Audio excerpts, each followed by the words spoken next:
Você já ouviu falar de um homem que enganou o diabo 2 vezes? Um homem tão esperto, mas tão furbo, que nem o céu e nem o inferno quis ficar com ele? Dizem ainda que ele anda por aí até hoje, vagando com uma lanterna nas mãos e com um sorriso torto no rosto. Hoje eu vou te contar a verdadeira história de Jack, o Lantern, a alma que deu origem ao Halloween. Sejam bem-vindos de volta, ou seja muito bem-vindo se é a sua primeira vez aqui. Eu me chamo Laís Melo e aqui é Somente para Estranhas. Vem cá que eu quero te perguntar uma coisa. Quando você ouve a palavra Halloween, qual é a primeira coisa que te lembra? O que te remete? Além de doces e travessuras e fantasias. Eu, particularmente, quando penso em Halloween, me lembro de bruxas, mas principalmente das abóboras, que é o símbolo do Halloween. Mas você já parou para se perguntar por que uma abóbora é símbolo do Halloween? Por que ela é iluminada? Por que ela tem esse sorriso? Tem uma lenda que vem da Irlanda. É mais antiga que o Halloween. É muito mais sombria do que imaginamos. Ela fala de um homem, um louco, que desafiou o diabo, de um pacto quebrado e de uma chama que há séculos nunca se apaga. Chamavam ele de Stink Jack, o Jack Mão de Vaca, condenado a andar pela eternidade com um nabo iluminado nas mãos, como se fosse uma lanterna. Dizem que essa luz guia as almas perdidas na escuridão ou engana os vivos, atraindo eles para uma escuridão sem fim. Essa não é uma história qualquer sobre Jack o Lantern. Ela é a verdadeira história de Jack o Lantern. A origem sombria por detrás de cada abóbora que a gente vê na frente das portas sorrindo no Halloween. Jack não era um monstro, mas ele também não era um santo. Sabe aquele tipo de pessoa que acha que consegue tirar vantagem de tudo, que acha que consegue enganar qualquer um? O dito se achão? Então, ele achava que conseguiria enganar até o diabo. No folclore, pessoas como Jack têm um nome bem específico. Tricksters, os trapaceiros do destino. Enganam os deuses, elas driblam as regras e riem, enquanto o mundo ao redor delas queima. Mas todo truque tem um preço, e para Jack esse preço foi a eternidade. Rejeitado pelo céu, banido do inferno, ficou preso entre os dois mundos, uma alma sem lugar, com apenas a companhia de uma brasa enfincada num nabo. Dizem que quem segue essa chama nunca mais encontra o caminho de volta para casa. Antes do Halloween existir, muito antes, já se celebrava o Samhain, que é uma festa dos povos celtas. O Samhain marcava o fim da colheita e o começo do inverno, mas também era o tempo em que a fronteira entre os vivos e os mortos se desfazia. As famílias apagavam as lareiras de dentro de casa e acendiam fogueiras enormes nas montanhas. A intenção delas era se proteger dos espíritos que, segundo eles, vagavam durante a noite pela neblina. Elas também deixavam comida nas portas, luzes acesas pelos caminhos e se disfarçavam para não serem reconhecidas pelos fantasmas. E antes da gente entrar de vez nessa história, eu preciso te convidar. Apague a luz se você tiver coragem.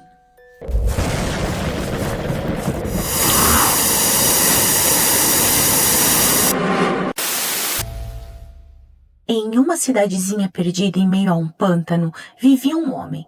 Chamavam ele de Jack, o Avarento. Ele era ferreiro. Vivia metido em encrenca, bêbado, esperto até demais, mas meio mesquinho, sabe? Jack era um homem cheio de defeitos. A fama dele corria longe, ecoava pelas ruas, atravessava as neblinas, as noites e os bares mal iluminados.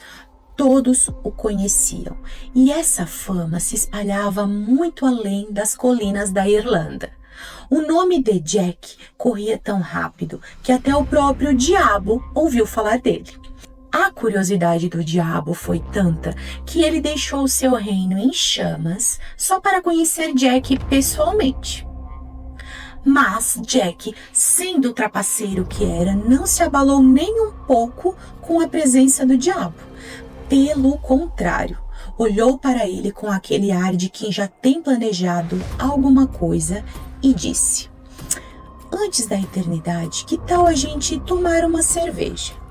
O diabo aceitou, claro, mas quando chegou a conta, Jack, com um brilho e uma malícia nos olhos, disse: "Eu não tenho dinheiro para pagar a conta, não tenho nem um centavo." Aí ele teve uma ideia genial e perigosa. Disse ao diabo: "Por que você não se transforma em uma moeda e eu pago o dono do bar com você e depois você volta à sua forma normal?" O diabo achou o truque divertido e riu, e se transformou em uma moeda brilhante. Mas Jack, claro, não pagou a conta. Em vez disso, colocou a moeda no bolso ao lado de um crucifixo de prata e assim conseguiu prender o diabo. Ele ficou ali preso em uma angústia terrível até que finalmente foi libertado, mas não antes de prometer que não tocaria em Jack por um ano inteiro. Sem muita escolha, teve que aceitar, meio contrariado. Um ano depois, Jack estava vagando por uma longa estrada, à noite fechada de névoa, quando de repente quem aparece? O diabo, pontual como uma dívida. "É a hora, Jack", disse ele. Mas Jack não se desesperou, ao contrário. Olhou para o diabo com toda a calma do mundo e convenceu ele a subir numa árvore ali perto, para colher uma maçã vermelha. O diabo, sem desconfiar, subiu. E assim que ele chegou lá em cima, Jack pegou o canivete e gravou rapidamente uma cruz na casca velha do tronco. Pronto, o diabo estava preso. De novo. Dessa vez, com a voz trêmula, mistura de raiva e frustração, o diabo teve que prometer a Jack que não tocaria nele por pelo menos 10 anos. Mas o destino tinha outros planos para Jack. Pouco tempo depois, Jack acabou encontrando algo que talvez fosse até um pouco pior que o diabo: a morte. Agora, a alma de Jack bateu nas portas do paraíso. São Pedro, implacável, balançou a cabeça e disse: "Não há lugar aqui para um mentiroso e bêbado." Então Jack teve que se virar e foi parar diante das portas do inferno. Lá estava o diabo esperando por ele com aquele sorriso torto. "Não posso te aceitar, Jack. Tu me enganou 2 vezes. Mas se quiser, pode ficar com a companhia que tu merece: a escuridão." Jack então implorou: "Ao menos me dá uma luz, só para eu poder enxergar o caminho nessa escuridão." O diabo, rindo, pegou uma brasa arrancada direto dos fogos do inferno e jogou para ele. Jack pegou aquela brasa e colocou dentro da única coisa que ele tinha com ele: um nabo. Desde então, ele anda pelas encruzilhadas, por campos cheios de névoa, com a sua lanterna que treme na noite, como uma estrela amaldiçoada. Dizem que na noite de Halloween, quando o véu entre o mundo dos vivos e o mundo dos mortos cai, dá para ver a luz de Jack, ou lanterna, uma chama pequena que se move atraindo os viajantes para a floresta, para banhados, para lugares onde nunca mais se volta. Quem segue essa luz nunca mais volta. Para se proteger de Jack, o povo começou a esculpir rostos assustadores em raízes, tipo nabos, para afastar os espíritos que vagam, como o do próprio Jack. Essa história, como tantas outras do folclore e da tradição popular, também serve como um aviso. O conto de Jack era uma história como uma lição, um alerta para quem escutava. Jack é um espírito vagante de um homem que durante a vida tinha sido mau, mesquinho, desprezível e agora vaga pela eternidade, preso entre 2 mundos, o dos vivos e o dos mortos. Ele representava o fantasma do aviso, a lembrança de que se alguém vivesse como ele, acabaria com o mesmo destino terrível. Então, olha só que curioso, o termo Jack ou lanterna Jack-o'-lantern que a gente falou lá no começo não tinha nem nada a ver com abóboras, vocês perceberam? Ele era usado para descrever um fenômeno natural chamado de as luzes dos pântanos, ou em latim, ignis fatuus, que quer dizer literalmente fogo zombeteiro. Essas chaminhas, elas apareciam bem perto do chão, em lugares como cemitério, pântanos, lagos e brejos. A explicação lógica de hoje, o que a ciência diz, né? É que isso acontecia por causa da combustão de matéria orgânica, tipo restos de plantas e bichos em decomposição. Mas, claro, naquela época ninguém sabia disso, né? Para eles era Jack-o'-lantern. Eram almas que não tinham descanso e que estavam perdidas vagando por aí.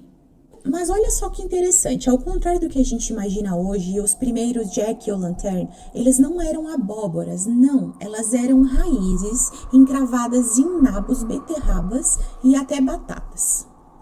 Na Europa do Norte, era super comum o pessoal esculpir e entalhar essas raízes, colocar tochas incandescentes dentro, para afastar os espíritos vagantes e iluminar a noite de Halloween. Às vezes, até usavam para assustar quem andava na rua à noite durante o frio. A ideia de usar o vegetal redondo ou uma raiz para representar um homem vem de muito tempo atrás, de antigas culturas célticas do norte da Europa. Tem gente que acredita que isso vem até de uma tradição pagã, uma evolução de antigos rituais de veneração. Mas olha só comigo, tem também uma versão bem sombria. Alguns dizem que essas raízes esculpidas simbolizavam troféus de guerra, as cabeças cortadas dos inimigos. Macabro, né? Essas figuras vegetais poderiam representar as cabeças humanas decapitadas como um símbolo de vitória ou de aviso. Mas vem aqui comigo. Essa tradição também pode ter surgido por um motivo simples. As lanternas de metal naquela época eram caras demais. Então o povo usava o que tinha, eram raízes, frutas, legumes, o que desse para aproveitar. E com o tempo, eles começaram a furar e esculpir essas raízes para deixar a luz sair, sem apagar o fogo que estava lá dentro. Quando os irlandeses levaram essa tradição para a América, lá por volta de 1846, no auge da grande fome da Irlanda, milhares de pessoas em desespero entravam em qualquer navio que encontravam para tentar chegar no Canadá ou lá no leste dos Estados Unidos. E quando chegaram lá, elas descobriram a abóbora, que era abundante, né, na região. Era muito mais macia, mais fácil de esculpir e bem maior também. E foi assim que o nabo acabou sendo substituído pela abóbora, que virou o símbolo que a gente vê até hoje. Depois da Guerra Civil, começou a surgir um clima bem festivo, alimentado por histórias de fantasmas, de espíritos e de bailes de máscaras. Nos jornais e nas revistas do século XIX, começaram a aparecer artigos ensinando como esculpir abóboras. Dá para dizer que esse foi o começo de um processo de transformação lúdica, onde uma antiga prática ritual acabou virando algo divertido, popular e festivo. E assim ela se tornou um ícone feliz e ao mesmo tempo um pouquinho assombrado. Mas depois de tanta informação, na minha cabeça ficou uma pergunta. Qual é a verdade por trás da lanterna de Jack-o'-lantern? Na real, eu acho que não existe uma resposta certa. Provavelmente essa lenda nasceu da mistura de várias histórias diferentes que foram se unindo com o tempo. É tipo um mosaico antigo, sabe? Feito de pedacinhos de contos, de crenças e achismos. E não existe um texto original, sabe? O que existe é uma infinidade daquele famoso disse que me disse ou alguém que me contou que. Causos populares e coisas que a ciência tentava explicar e que misturados deram origem à imagem que a gente conhece hoje. Essa figura que faz parte das histórias sombrias que povoam as noites de Halloween. A mais famosa dessas histórias é a do Cavaleiro Sem Cabeça, o personagem principal do conto A Lenda de Sleepy Hollow. A história fala de um fantasma, de um mercenário alemão que foi decapitado por uma bala de canhão durante a guerra. Desde então, ele anda pelos vales, procurando a própria cabeça perdida, segurando uma abóbora esculpida como uma arma, principalmente na noite de Halloween. Mas também tem outras e bem mais macabras, como a do Dullahan, figura da mitologia irlandesa. Segundo a tradição, ele carrega a própria cabeça debaixo do braço ou até na palma da mão. Dizem que ele cavalga um cavalo preto, também sem cabeça, e que em outras versões ele dirige uma carruagem preta bem rápido. O rosto dele mostra um sorriso largo e sinistro, e olhos que pegam fogo e se movem o tempo todo para poder enxergar até nas noites mais escuras. Dizem que a carne da cabeça decepada tem a consistência e a cor de um queijo com mofo. Mas calma, fica pior. No folclore irlandês, o Dullahan usa uma coluna vertebral humana como chicote para açoitar os cavalos. Decora a carruagem com objetos de cemitério. Usa fêmures humanos como acessórios das rodas. E o teto do veículo é coberto com peles humanas secas. O azarado ou curioso que tiver coragem de abrir a porta de casa para ver o que é aquele barulho que assombra as ruas nas noites de Halloween, o cavaleiro sem cabeça mostra o seu rosto diabólico e joga sangue nele, direto de um recipiente que ele carrega consigo. Enquanto existir alguém que acenda uma luz para iluminar a noite de Halloween, a lenda do Jack ela não vai morrer. Cada chama que treme na escuridão pode ser a dele. Cada sorriso desenhado em uma abóbora pode ser reflexo do seu rosto cansado e zombador, condenado a rir para sempre. E assim tem algo profundamente melancólico nessa história, vocês não acham? No fundo, dá vontade de soprar aquela chama antiga e dar a Jack o descanso que ele nunca teve. Mas e aí a gente se pergunta, quem somos nós para nos metermos entre o céu e o inferno? Só um louco. Só um louco como Jack faria isso. Então, estranhos, infelizmente a lenda de Jack ou Lanterna chegou ao fim. Eu espero de coração que vocês tenham gostado da minha companhia. Eu espero que esse vídeo tenha deixado aquele friozinho gostoso na espinha, sabe? Como sempre eu peço, se inscreve no canal, ativa o sininho, compartilha com as pessoas que você sabe que gosta desse tipo de história. E o que mais que eu posso te dizer? Feliz Halloween e, acima de tudo, boa sorte. Hoje, apague a luz se você tiver coragem.